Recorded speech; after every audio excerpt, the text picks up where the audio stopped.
Deutsche Welle, we decided to look into what donations German political parties received ahead of the German election in 2017, because it's a topic that's very relevant to our audiences in other countries.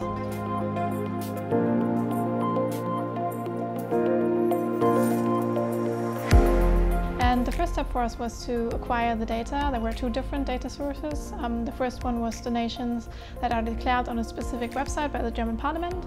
And then the second source of information was a PDF that contains all the financial statements of German political parties. And we sort of had to scrape both.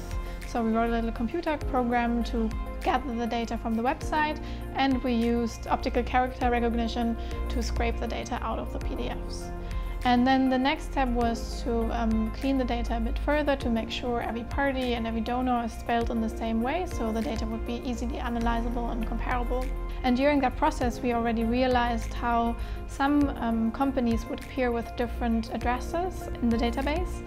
That was the point where we sort of looked back at what are the regulations for how donations to political parties have to be declared. And we figured that only from a certain amount, a donation would be declared immediately, and if you stayed below that amount, your donation would only be declared a long time after you actually made it.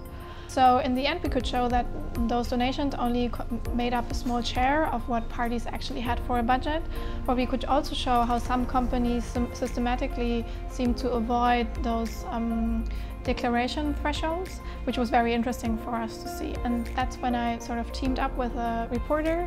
So his task was to reach out to all the companies that we wanted to mention in the article to ask them for a statement.